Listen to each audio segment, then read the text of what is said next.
مرزا غلام احمد کا جو اپنا عقیدہ تھا وہ بڑی امپورٹنٹ بات کہنا چاہتا ہوں. دشمن کی اپنی تلوار سے اس کا اپنا سر قلم ہوتا ہے.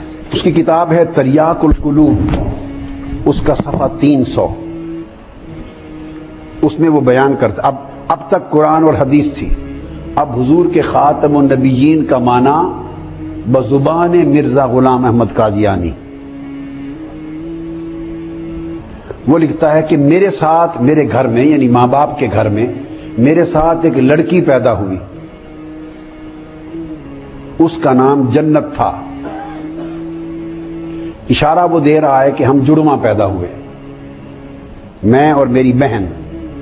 جنت اس کا نام تھا، مگر وہ پہلے پیدا ہوئی، ماں کے پیٹ سے وہ لڑکی پہلے نکلی اور میں اس کے بعد نکلا.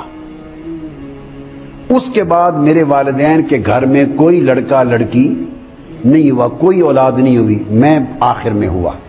کہتا اس لیے میں اپنے والدین کے ہاں خاتم الاولاد بن گیا. کیا بن گیا؟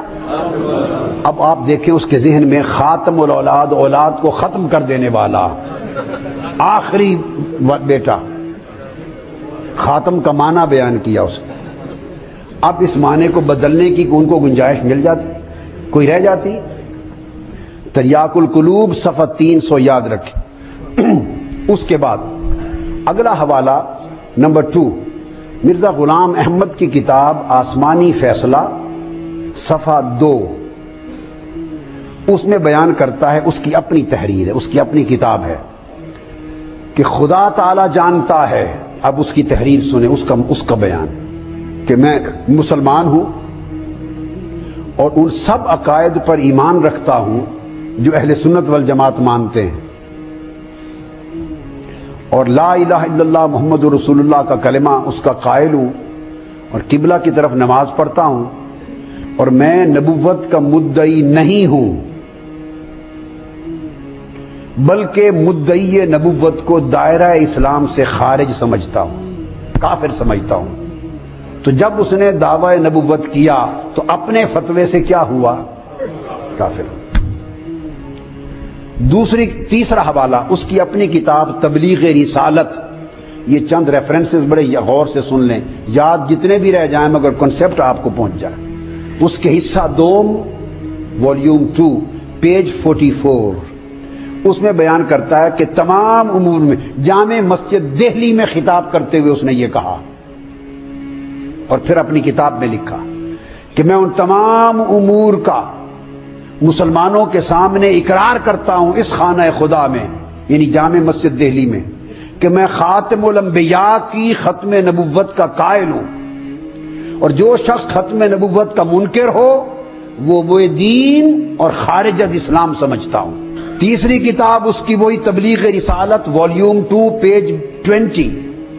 اس میں کرتا ہے کہ ختم المرسلین صلی اللہ علیہ وسلم کے بعد کسی بھی مدعی رسالت کو میں کافر اور کاذب سمجھتا ہوں، اور میرا یقین ہے کہ وہی یہ رسالت حضرت آدم سے شروع ہوئی اور حضرت محمد مصطفیٰ پر ختم ہو گئی. پھر اگلی کتاب حمامت البشرا صفحہ 282. اس میں لکھتا ہے کہ میرے لیے یہ ہرگز جائز نہیں کہ میں نبوت کا دعویٰ کروں اور اسلام سے نکل جاؤں اور کافروں سے مل جاؤں.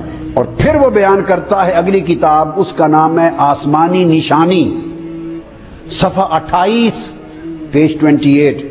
وہ لکھتا ہے کہ مجھے ہرگز دعوی نبوت نہیں، میں امت سے خارج نہیں ہونا چاہتا، اور نہ میں حضور کے معجزات کا، ملائکہ کا، نہ لیلۃ القدر کا کسی شے کا انکاری نہیں.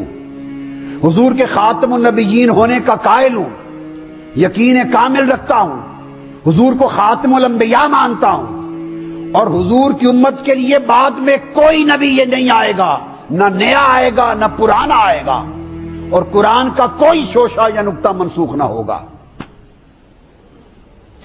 یہ میں نے آپ کو چند ریفرنسز دیے صرف یہ بتانے کے لیے 20 درجنوں سینکڑوں حوالوں میں سے کہ کتنا کھل کر کیٹیگوریکلی اس نے یہ اعلان کیا اور واضح بیان کر دیا کہ جو حضور کے بعد نبی ہونے کا دعویٰ کرے وہ کافر اور خارج از اسلام ہے، اور اس نے پھر اس کے اوپر کوئی دلائل بھی قائم کیے۔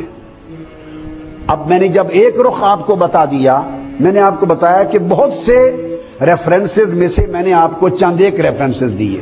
وہ یہ جو آیت کریمہ ہے ما کان محمد ابا احد من رجالکم، اس آیت کی تفسیر کرتا ہے ازالہ اوہام، اس کی کتاب، اس کے صفحہ 614 پر، اور اس کی تفسیر کرتے ہوئے وہ لکھتا ہے کہ یہ آیت صاف صاف دلالت کر رہی ہے، اور ترجمہ جو کرتا ہے ترجمہ اس کا اپنا ترجمہ، ہم نے تو ترجمے کر ہی دیے نا، اور علماء اکابر نے بھی کر دیے۔ اب مرزا غلام احمد قادیانی نے جو اس آیت کا ترجمہ کیا تو اس کی امت کو یہ حق کیسے پہنچتا ہے کہ ترجمہ بدل دیں؟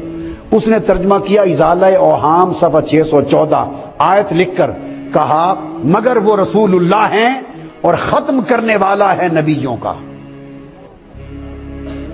اس کا ترجمہ کہ حضور نبیوں کے ختم کرنے والے ہیں، اور وہ لکھتا ہے کہ پھر یہ آیت دلالت کر رہی ہے کہ نبی صلی اللہ علیہ وسلم کے بعد دنیا میں کوئی نبی یا رسول نہیں آئے گا، اور پھر کہتا ہے کہ وہی قیامت تک منقطع ہو چکی ہے۔ اور پھر آگے لکھتا ہے حمامت البشرا میں، وہ لکھتا ہے کہ جو شخص ان احکام میں تغیر کرے اور حضور کے بعد نبوت کا دعویٰ کرے، بلا شک و شبہ وہ مسیلمہ کذاب کا بھائی ہے۔